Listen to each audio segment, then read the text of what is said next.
ನಮಸ್ಕಾರಗಳು. ನಾನು ಜ್ಯೋತಿ ಭಟ್. ಜ್ಯೋತಿ ಭಟ್ಸ್ ಪ್ರಪಂಚಕ್ಕೆ ಸ್ವಾಗತ. 3 ಚಮಚ ತುಪ್ಪ, ಅದಕ್ಕೆ ಸ್ವಲ್ಪ ಸಾಸಿವೆ, ಸ್ವಲ್ಪ ಜೀರಿಗೆ ಹಾಕಿ, ಒಂದು ಅರ್ಧ ಕಪ್ಪಿನಷ್ಟು ಗೇರು ಬೀಜ ಹಾಕಿ, ಅದಕ್ಕೆ 2 ಹಸಿಮೆಣಸು, ಸ್ವಲ್ಪ ಕರಿಬೇವಿನ ಸೊಪ್ಪು, ಚೂರು ಅರಶಿನ ಹಾಕಿ ಒಂದು ಗಮ್ಮತ್ತಿನ ಒಗ್ಗರಣೆ. ಇದು ಯಾವುದಕ್ಕೆ ಅಂದುಕೊಂಡಿದ್ದೀರಾ?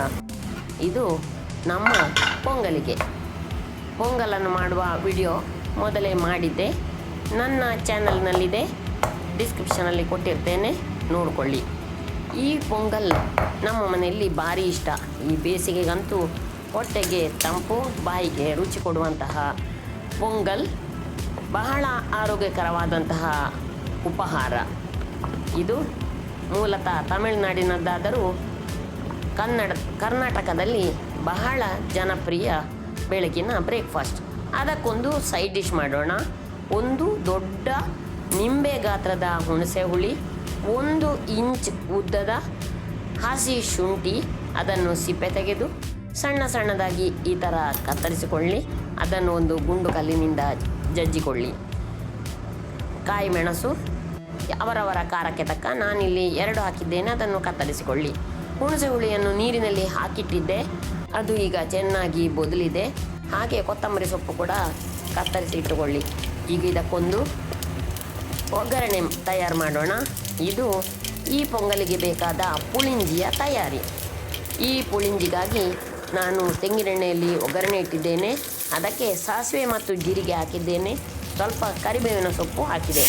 ಈಗ ಹುಣಸೆ ಹುಳಿಯಿಂದ ತೆಗೆದಿಟ್ಟಂತಹ ಹುಣಸೆ ರಸ 3/4 ಕಪ್ ಇರಲಿ. ಇದಕ್ಕೆ ಈಗ ಹಸಿಮೆಣಸು, ಶುಂಠಿ,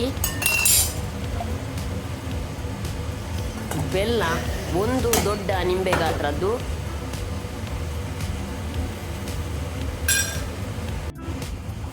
ಹೀಗೆ ಮತ್ತೆ ಎಷ್ಟು ನೀರು ಬೇಕೋ ಅಷ್ಟು ನೀರನ್ನು ಸೇರಿಸಿಕೊಳ್ಳಿ.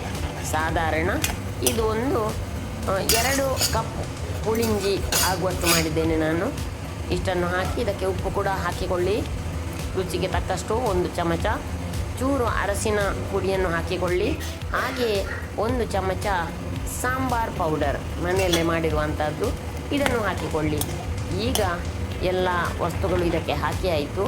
ಈಗ ಇದನ್ನು ಚೆನ್ನಾಗಿ ಕುದಿಸಿ, ಇದರಲ್ಲಿರುವ ಬೆಲ್ಲ ಕರಗಲಿ. ನೋಡಿ, ಇನ್ನೂ ಕರಗಿಲ್ಲ.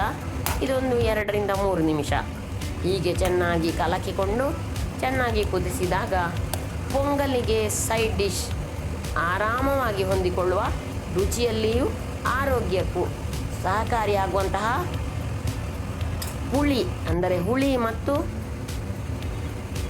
ಶುಂಠಿ ಹಾಕಿರುವಂತಹ ಹುಳಿಂಜಿ ತಯಾರಾಯಿತು. ಅದಕ್ಕೆ ಮೇಲಿನಿಂದ ಅರ್ಧ ಕಪ್ಪು ಕೊತ್ತಂಬರಿ ಸೊಪ್ಪನ್ನು ಸಣ್ಣಕ್ಕೆ ಕತ್ತರಿಸಿ ಹಾಕಿಕೊಳ್ಳಿ. ಈಗ ಪುಳಿಂಜಿ ರೆಡಿ ಆಯಿತು. ಈ ಪುಳಿಂಜಿ ಪೊಂಗಲಿಗೆ ಅತ್ಯಂತ ಮ್ಯಾಚಿಂಗ್. ಪೊಂಗಲಿನಲ್ಲಿ ನಾವು ಹೆಸರುಬೇಳೆ ಮತ್ತು ಅಕ್ಕಿಯನ್ನು ಉಪಯೋಗ ಮಾಡುವುದರಿಂದ ಹೊಟ್ಟೆಗೆ ಗ್ಯಾಸ್ಟ್ರಿಕ್ ಸಮಸ್ಯೆ ಆಗಬಾರದೆಂದು ಅದಕ್ಕೆ ಸಹಜವಾಗಿ ಕೂಡಿಕೊಳ್ಳುವಂತಹ ಈ ಪುಳಿಂಜಿಯನ್ನು ಒಟ್ಟಿಗೆ ಮಾಡಿ ಉಪಯೋಗ ಮಾಡುವುದು ನಮ್ಮ ಪೂರ್ವಜರ ಆಹಾರ ವಿಜ್ಞಾನಕ್ಕೆ ಒಂದು ಸರಿಯಾದ ಉದಾಹರಣೆ. ನೋಡಿ, ಚೆನ್ನಾಗಿ ಬಂದಿದೆ. ಇದನ್ನೊಮ್ಮೆ ಪ್ರಯತ್ನ ಮಾಡ್ತೀರಲ್ಲ? ನೋಡಿದ್ದಕ್ಕಾಗಿ ಧನ್ಯವಾದಗಳು.